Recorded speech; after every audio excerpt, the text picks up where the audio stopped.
வணக்கம். இன்றைக்கி நம்ம மல்லி சட்னி எப்படி பண்ணுறதுன்னு பார்க்கலாம். மல்லி இலை, தக்காளி,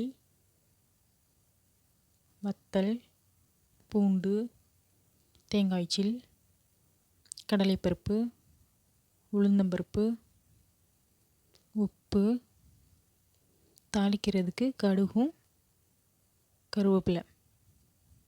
அடுப்பு பற்ற வச்சு கடாயை வச்சிடலாம். கடாய் நல்லா சூடானதும் எண்ணெய் சேர்த்துடலாம். மல்லி இலையை நல்லா கழுவி இதில் சேர்த்துக்கோங்க. சேர்த்துட்டு நல்லா வதக்கி விடுங்க. ஒரு 2 நிமிஷம் நல்லா வதக்கி விடுங்க.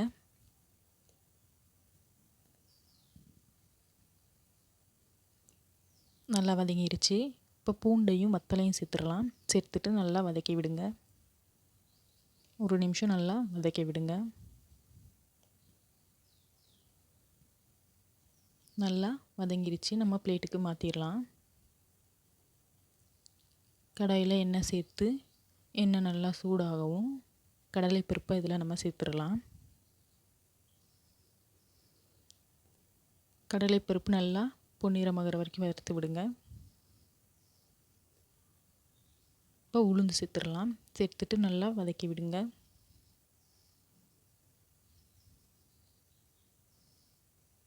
கொஞ்சமாக தேங்காய் சீல் சேர்த்துடலாம். நம்ம கட் பண்ணி வச்சுருக்கிற தேங்காய் சீலை சேர்த்து ஒரு நிமிஷம் நல்லா வதக்கி விடுங்க. இப்போ பிளேட்டுக்கு மாற்றிடலாம். கொஞ்சமாக எண்ணெய் சேர்த்து தக்காளி போட்டுடலாம். தக்காளி நல்லா கட் பண்ணி சேர்த்துக்கோங்க. நல்லா மசியணும். தக்காளி நல்லா வதக்கி விடுங்க. சட்னிக்கு தேவையான அளவு உப்பு சேர்த்துக்கிடலாம்.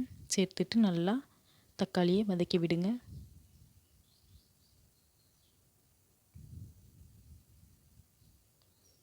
தக்காளி நல்லா வதங்கிருச்சு. இப்போ மிக்ஸி ஜார் எடுத்துக்கலாம்.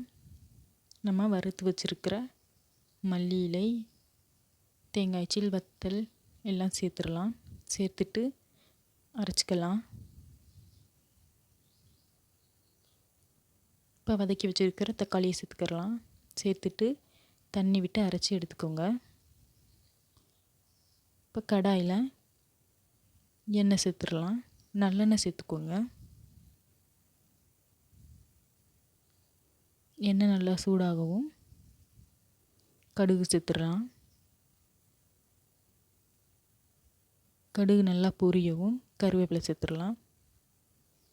சேர்த்துட்டு நம்ம அரைச்சி வச்சுருக்கிற சட்னியை சேர்த்துடலாம். சேர்த்து ஸ்டவ் ஆஃப் பண்ணிவிட்டு இந்த மாதிரி நல்லா கலந்து விட்டுருங்க.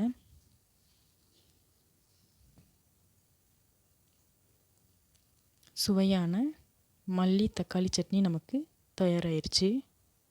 நீங்களும் இதை உங்கள் வீட்டில் ட்ரை பண்ணி பார்த்துட்டு எப்படி இருக்குன்னு கமெண்ட் பண்ணுங்கள். லைக் பண்ணுங்கள், ஷேர் பண்ணுங்கள், சப்ஸ்கிரைப் பண்ணுங்கள். நன்றி.